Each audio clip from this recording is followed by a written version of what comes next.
இம்முறை ஐபிஎல் கோப்பை மும்பைக்குத்தான். மலிங்காவின் ஜெராக்ஸ் எடுத்த ஹாட்ரிக். ஐபிஎல் கிரிக்கெட் தொடர் வரலாற்றிலேயே அதிக கோப்பைகளை வென்ற அணி என்றால் அது மும்பை இந்தியன்ஸ் அணியும் சென்னை சூப்பர் கிங்ஸ் அணியும் தான்.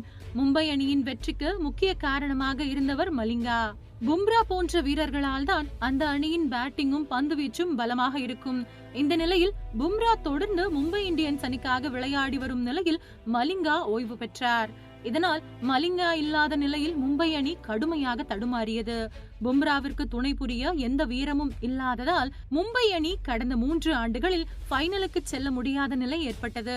இந்த நிலையில் ஒரு மாற்று வீரரை கண்டுபிடிக்க வேண்டும் என்று மும்பை இந்தியன்ஸ் அணி தேடியது. இதில் தற்பொழுது மலிங்காவை போலவே இலங்கை வீரர் நுவான் துஷாரா பந்து வீசுவது தெரிய வந்தது. இதனைத் தொடர்ந்து ஐபிஎல் மினி ஏலத்தில் நுவாங் துஷாராவுக்கு சிஎஸ்கே அணியும் மும்பை இந்தியன்ஸ் அணியும் போட்டி போட்டனர். முடிவாக மும்பை இந்தியன்ஸ் அணி துஷாராவை ஏலத்தில் எடுத்தது.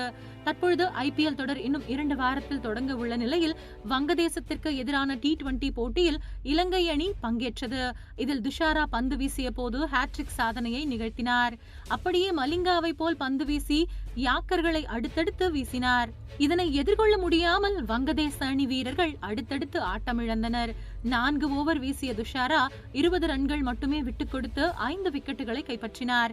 ஆட்டத்தின் 4வது ஓவர் வரை வீசிய துஷாரா வங்கதேச வீரர்கள் நஜாமுல் ஹுசைன், தௌஹித் மற்றும் அகமதுல்லா ஆகியோர் விக்கெட்டுகளை வீழ்த்தி ஹாட்ரிக் சாதனையை நிகழ்த்தினார்.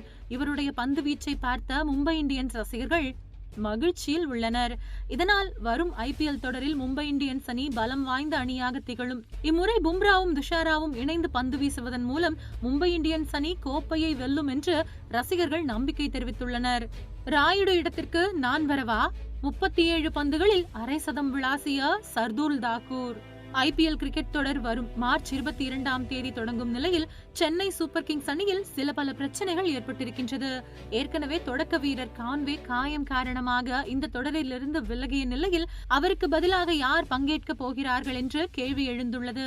மேலும் வேகப்பந்து வீச்சாளர் பதிரானாவுக்கு காயம் ஏற்பட்டிருப்பது சிஎஸ்கே ரசிகர்கள் மத்தியில் சோகத்தை ஏற்படுத்தியிருக்கின்றது. இந்த நிலையில் ரஞ்சி கோப்பை இறுதிப் போட்டியில் விதர்பா அணிக்கு எதிராக மும்பை அணி தற்பொழுது விளையாடி வருகின்றது. இதில் சிஎஸ்கே வீரர் சர்துல் தாக்கூர் அபாரமாக பேட்டிங் செய்திருப்பது சிஎஸ்கே ரசிகர்களுக்கு ஆறுதலை கொடுத்திருக்கின்றது. டாஸ் வென்ற விதர்பா அணி முதலில் பந்து வீச்சை தேர்வு செய்தது. இதனை அடுத்து களமிறங்கிய மும்பை அணியின் தொடக்க வீரர் பிருத்விஷா 46 ரன்களிலும் புபேஷ் 37 ரன்களிலும் வெளியேறினர். இதனையடுத்து முசீர் கான் 6 ரன்களிலும், ரஹானே 7 ரன்களிலும், ஸ்ரேயாஸ் 7 ரன்களிலும் அடுத்தடுத்து வெளியேற மும்பை அணி 11 ரன்கள் எடுப்பதற்குள் 6 விக்கெட்டுகளை இழந்து தடுமாறியது. அப்போது களத்திற்கு வந்த சிஎஸ்கே வீரர் சர்துல் தாக்கூர் பேட்டிங்கில் அதிரடி காட்டினார். விதர்பா பவுலிங்கை சுக்குநூறாக கிழித்த சர்துல் தாக்கூர் 37 பந்துகளில் எல்லாம் அரை சதம் கடந்தார். தொடர்ந்து அதிரடி காட்டிய சர்துல் 69 பந்துகளில் 75 ரன்கள் சேர்த்தார். இதில் 3 சிக்சர்களும் 8 பவுண்டரிகளும் அடங்கும். இதன் மூலம் மும்பை அணி 224 என்கின்ற கௌரவமான இலக்கை எட்டியது.